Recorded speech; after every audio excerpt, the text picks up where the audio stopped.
tentang bahaya-bahaya dari gaya hidup minimalis. Bukan cuma sekedar fokusnya untuk mengeluarkan barang dari rumah kita. Kok bisa jadi malah overkonsumtif? Owning less tidak sama dengan consuming less. Hai semuanya, welcome back to my channel. Senang banget bisa ketemu kalian lagi hari ini. Apa kabar kalian semua? Aku harap kabar kita semua dalam keadaan sehat dan baik selalu.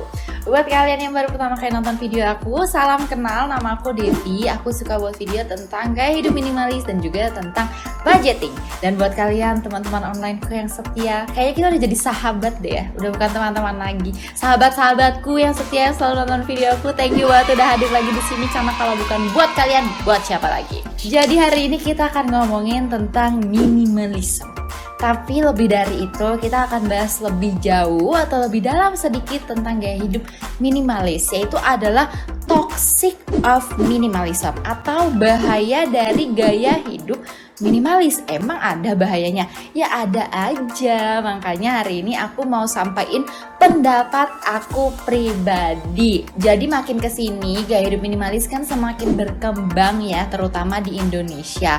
Dengan semakin berkembangnya gaya hidup minimalis, makin banyak juga orang-orang yang tertarik dengan gaya hidup minimalis, dan makin banyak orang juga yang menyampaikan pendapatnya tentang gaya hidup minimalis, termasuk aku. Jadi dengan semakin banyaknya informasi, otomatis kita bisa jadi semakin bingung, ya nggak sih? Biasanya kalau kita makin tahu banyak informasi, kita jadi, jadi yang mana nih yang benar? Jadi yang mana ini salah, ini benar? Jadi hari ini aku mau nyampain pendapat aku tentang bahaya-bahaya dari gaya hidup minimalis. Nah mungkin supaya kita nggak tambah bingung, jadi kita langsung mulai aja videonya.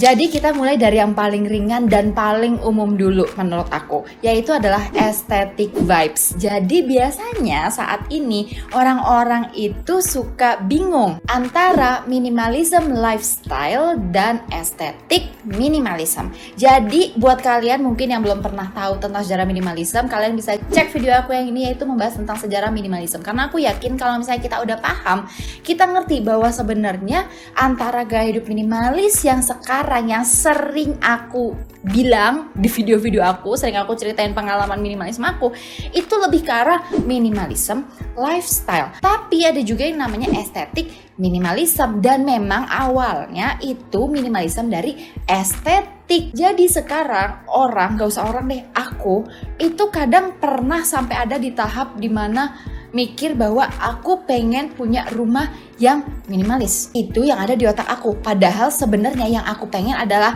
estetik minimalism. Maksudnya gimana sih? Jadi kalau misalnya kalian sekarang searching di internet, itu banyak banget yang akan muncul tentang estetik minimalism dari segi desain. Jadi aku bahkan pernah ada di satu tahap yang kayak aku sampai pusing, maksudnya kayak stres mikirin, aduh ini kok rumahku gak estetik banget ya, aduh rumahku kok gak kayak minimalis banget gitu ya, furniturnya ya gede-gede, modelnya juga gak kayak furniture minimalis, terus juga dekorasi, kayak dekorasi aku nggak kayak dekorasi yang kalau misalnya aku lihat Instagram orang gitu ya, gaya-gaya minimalis, bahkan sampai baju-baju juga. Jadi ibaratnya fashion, karena ada kan baju-baju yang dibilangnya tren minimalis. Nah tapi karena aku terlalu pusing di situ, akhirnya aku jadi lupa bahwa no.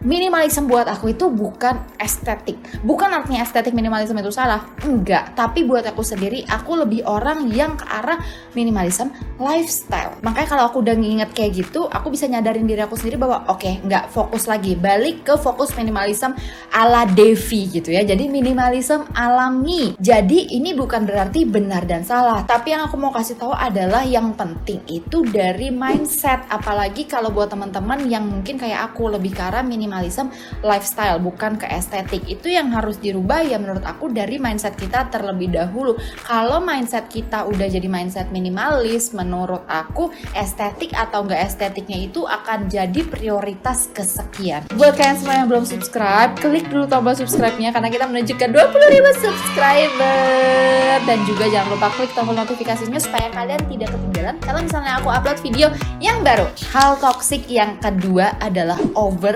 decluttering. Jadi ini tuh sering banget terjadi sama kita-kita yang baru mengenal gaya hidup minimalis.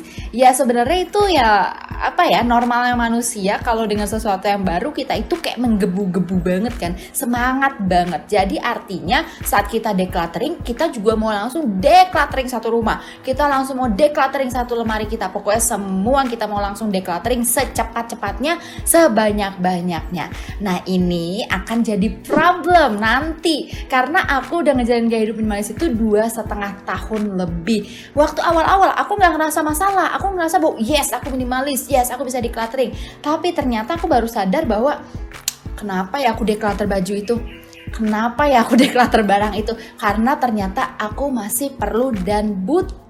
Jadi ini masalah yang akan kita hadapi kalau misalnya nanti 1 atau 2 tahun setelah menjalani gaya hidup minimalis. Apalagi biasanya gaya hidup minimalis sekarang itu dikaitkan dengan eco-friendly living atau zero waste lifestyle, dimana biasanya orang-orang sekarang nih yang mengadaptasi gaya hidup minimalis itu mereka berubah juga ke eco-friendly living. Nah itu akan membuat mereka mendeclutter barang-barang di rumah mereka dan mengganti dengan barang-barang yang lebih ramah lingkungan. Balik lagi, itu tidak salah, tapi apakah kamu yakin bahwa kamu akan benar-benar cocok dengan eco-friendly living atau sustainable living? Kalau ternyata nggak cocok gimana? Padahal barang-barangnya udah kita declutter, akhirnya kita akan jadi perlu beli yang baru. Nah jadi kita harus lebih mindful lagi dan jangan terlalu tergesa-gesa gitu loh kalau misalnya kita baru mau decluttering. Jadi kita bisa mendecluttering dengan lebih objektif lah ya, supaya kita nggak salah ngambil keputusan dalam membuang suatu barang. Nah ini berhubungan dengan toxic yang ketiga, yaitu adalah reckless decluttering atau decluttering yang tidak bertanggung jawab. Karena kita terlalu menggebu-gebu, terlalu semangat, pikirannya cuma decluttering, pokoknya decluttering. Akhirnya kita nggak memikirkan apa sih yang sebenarnya terjadi sama barang-barang yang kita declutter.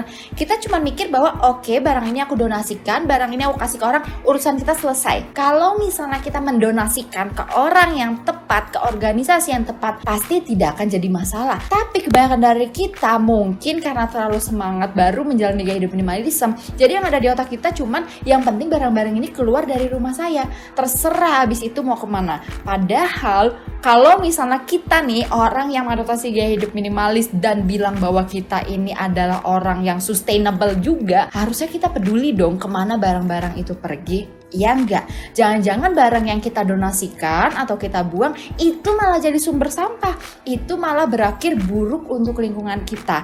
Kalau misalnya kita orang yang sustainable, pasti kita sangat fokus ke hal-hal seperti itu. Misalnya aja, kalau kita bilang kita itu orang yang sustainable, kita itu fokusnya bukan decluttering, tapi kita lebih mikir, gimana ya caranya supaya barang ini tetap bisa aku pakai? Gimana caranya barang ini bisa berguna untuk fungsi yang lain mungkin.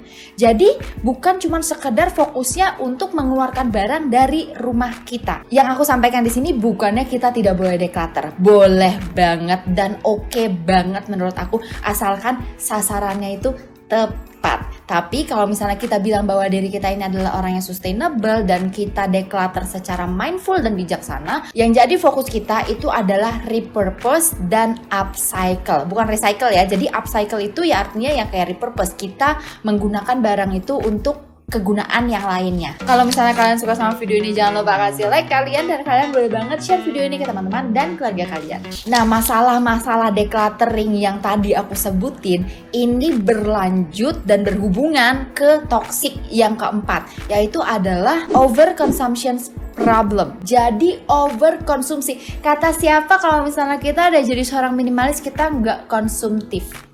Kata siapa? Kalau kata aku, ini juga pernah aku bahas di video aku yang ini, yaitu tentang isu minimalism, bahwa seorang minimalis juga tetap konsumtif. Tapi bedanya untuk aku pribadi itu dari konsumtif yang kurang sehat jadi konsumtif yang lebih sehat. Tapi permasalahan di sini adalah kadang minimalism itu justru membuat kita malah jadi lebih konsumtif. Kok bisa sih? Mungkin pertanyaan kita gitu ya, bukannya minimalism itu sedikit barang, kok bisa jadi malah overkonsumtif? Jadi kita harus paham dulu nih prinsipnya.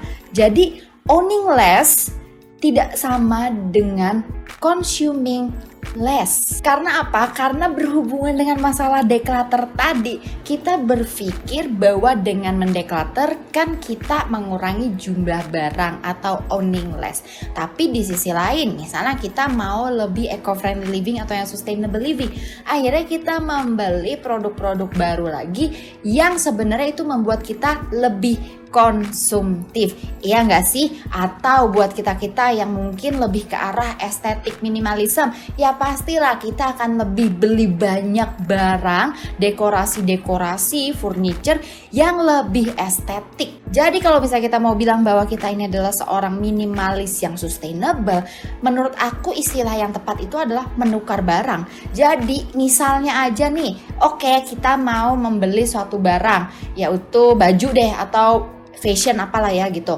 Nah, yang benar adalah kalau misalnya kita membeli itu second hand, menurut aku itu baru make sense. Artinya sustainable. Kita tidak membeli barang yang baru, kita cuman meneruskan atau mengambil apa yang udah dibeli sama orang lain. Jadi salah satu hal yang penting dalam gaya hidup minimalis atau minimalism lifestyle menurut aku itu adalah bukan cuman owning less, tapi yang penting adalah buying less atau kurangi membelinya. Karena percuma kalau misalnya kita owning less tapi kita tetap konsumtif. Nah, toxic yang selanjutnya ini berhubungan dengan overconsumption yang tadi aku bilang. Ini adalah masalah one in one out. Jadi buat kalian yang mungkin udah lama nonton video aku, terus juga mungkin udah ikut seminar atau IG live atau sering ngomong sama aku di Telegram, pasti kalian tahu bahwa aku itu bukan orang yang ngitungin jumlah barang dan aku tidak menganut metode one in, one out. Kenapa? Ini jawaban kenapanya. Karena menurut aku one in, one out itu sama aja dengan reckless decluttering, toxicity yang aku bilang sebelumnya. Kenapa?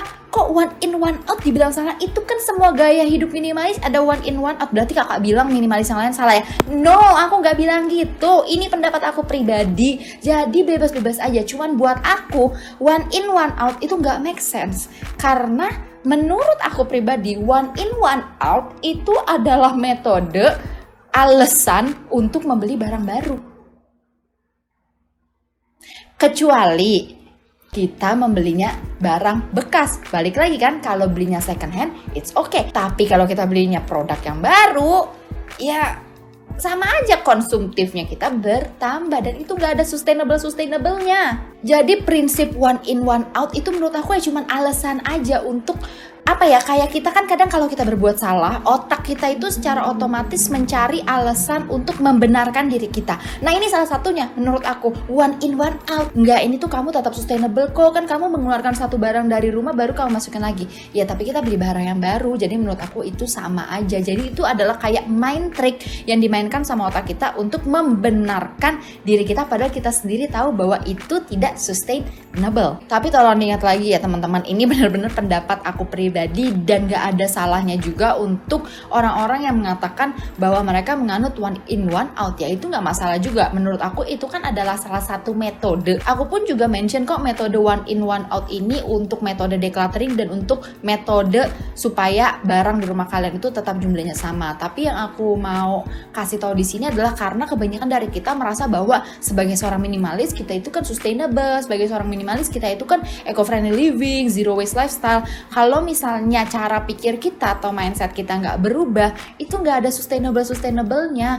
Kita itu cuman, aku selalu bilangnya lingkaran setan. Kita mendeclutter, kita beli barang baru, declutter lagi beli barang baru. Itu kan kalau dipikir artinya apa? Kita malah menambah sampah nggak sih? Kita ngeluarin sampah, kita beli, ngeluarin lagi, beli lagi. Udah kita ngeluarin sampah, overkonsumtif. Jadi akhirnya bukannya malah gaya hidup minimalis ini membuat diri kita dan lingkungan lebih baik, tapi malah ternyata membuat gaya hidup yang lebih tidak sehat. Jadi semoga dari video ini bisa membuka lah ya, memberikan kalian tanggapan yang baru atau cara pandang yang baru tentang gaya hidup minimalis dan bahayanya itu apa kalau misalnya kita nggak benar-benar paham dan ngerti tentang gaya hidup minimalis, karena nanti kita akan terjebak ke ya ternyata gaya hidup yang nggak sehat. Jadi segitu aja video aku hari ini dan sampai ketemu lagi di video selanjutnya. Bye bye.